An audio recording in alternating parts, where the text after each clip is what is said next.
Okay, this is Ron Hollis. I'm back to continue the next part of our Priority Strategies and Goals Training, PSGs. So this section is on the priorities part of the PSG. Great quote, Stephen Covey. The key is not to prioritize what's on your schedule, but to schedule your priorities. It's a great quote. And you can challenge yourself if that's one you live by or not. Do you just go through life and you do what you think you're supposed to do?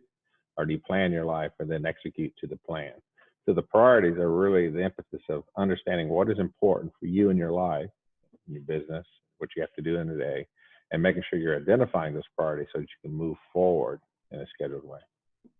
So what are priorities? Well, they are the outcomes considered important by the team for the upcoming period. So whatever period that may be, and you can set that to be a PSG for a month or a quarter or a year.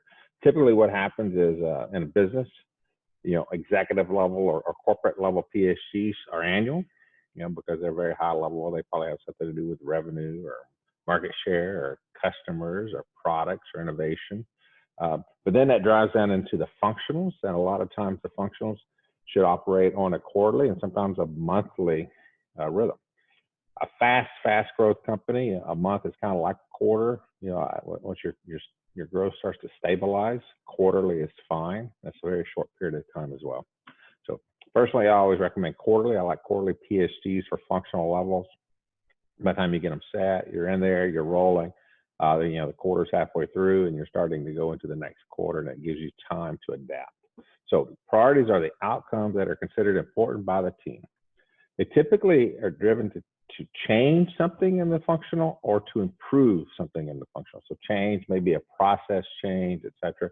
Improve could be, an innovation. Maybe we need to add a different piece of technology to make our operation better, whatever that functional may be. If I'm in an accounting functional, perhaps to improve, I need to change accounting software or whatever benefits.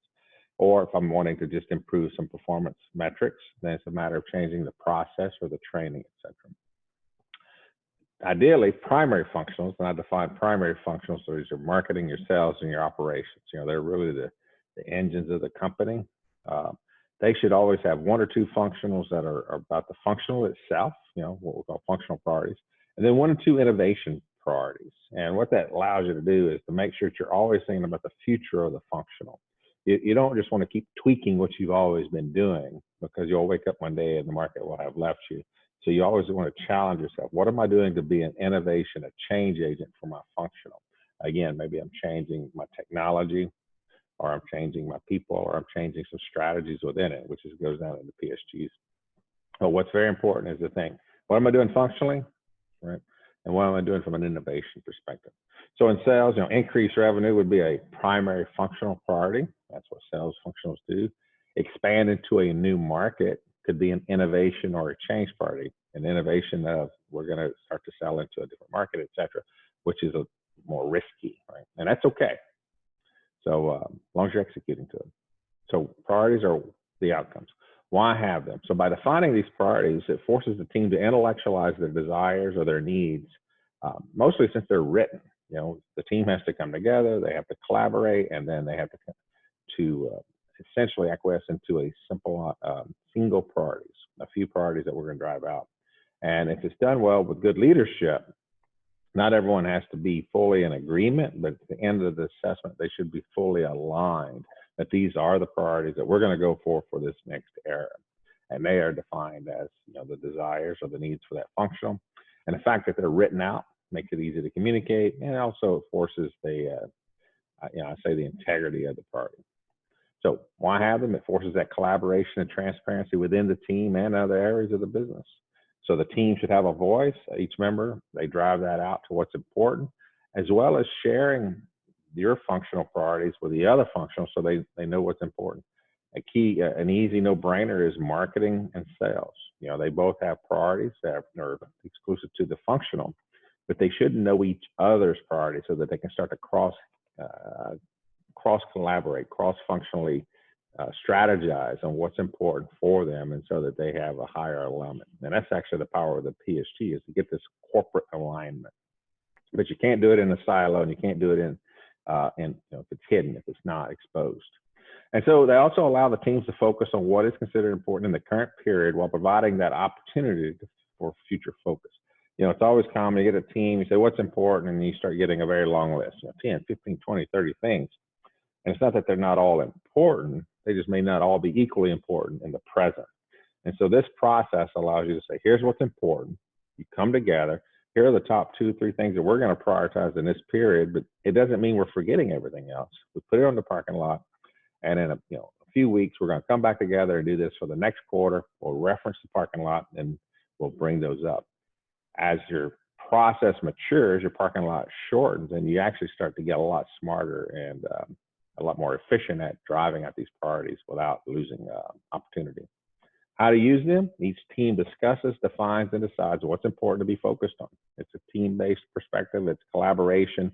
It's up, down. The executive team should be creating their PSGs at a corporate level, pushing those down into the functional so that then that perspective goes in. So if the corporate priority is to increase revenue, or then sales knows that their priority should also be to increase revenue, and then they'll create that out. It makes a lot of sense.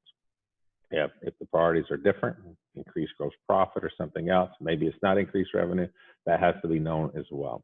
And then who owns these? Well, the team, the functional priorities should always be owned by the functional leader. So whoever is deciding, so VP of marketing would own the marketing function, as an example. And so they would own all the marketing functional priorities. Now, that's very important that each priority is owned by someone, again, a functional leader, and each strategy, which you'll see in a minute, is also owned by someone, but it does not have to be the functional leader. So what's important about priorities is what is important to accomplish. There's some examples. So if I'm corporate, I could have some priorities that say something like increase revenue or increase gross profit or launch a new ABC product, right?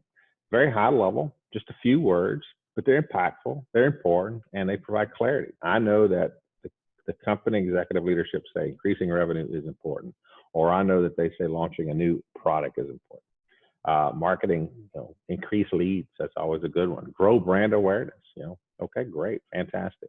Or enhance the strategic partnerships. Those are what we're going to say are the priorities that we're going to focus on. Sales, again, increase revenue for a certain product. Maybe product isn't performing or needs more help, and we can focus on that. Finance, maybe it's increased available cash, so that becomes a priority. Down in your fitness, your personal stuff, health, could be physically fit. That's a fair enough priority. And what's important about that priority is your definition of being physically fit doesn't have to be my definition of physically fit, especially when you get into the personal PSGs. That's what makes them very powerful, is you and I can actually have the exact same priority, but our perspective of that priority becomes different. And you'll see how that drops down when we get into the strategies and the goals that provide the clarity and the communication for that priority back up. Same thing with have financial freedom. It's a very powerful priority. It makes sense to a lot of people, but it doesn't have to mean the same thing to everyone. However, personally, in my personal PSGs, I want to know that's a priority, because I'm going to talk about what am I going to do to it, my strategies, and how do I know I've done it, my goals. Make sense? Excellent. So wrapping up priorities, corporate drives longer term period, annual, so the corporate priorities are typically longer term, they can be annual, quarters, and the functional periods are shorter. Quarterly works great. Functional priorities should align with the corporate priorities. It's an up, down, down, up perspective, right? And when you have transparency across the organization, functional to functional, corporate to functional, it allows that they become more aligned, which is the power of the PSG. Priorities are not goals or strategies. They require an adjective. So, something like expand or grow or improve. So a priority would not be revenue, because revenue doesn't mean anything. So you want to describe revenue. Is it to increase revenue, expand, drive, improve? So always make sure you have an adjective to the primary element of the priority. Priorities are always owned by someone. They can be big, visionary, or future values. As a matter of fact, when you think about the innovation priorities, be risky. Think about what the future is and why you want to get there. And it gives you that chance to start to align resources and energy and focus into that. And at the end of the day, I always like to use the 3 to 5. 3 is ideal. 3 to 5 priorities per team is a good balance. You're going to see that's the same with strategies, very similar with goals. It's easy for organizations to have 40 and 50 priorities, right? At a corporate level, again, 3 to 5 should work, especially when you mature the process. And then that filters down into another 3 to 5 for each functional. And so from a corporate perspective, you wake up and you could actually have 30 or 40 priorities for a company that are all, they've all become highly focused to their area or to their functional, but they roll up and they're highly aligned.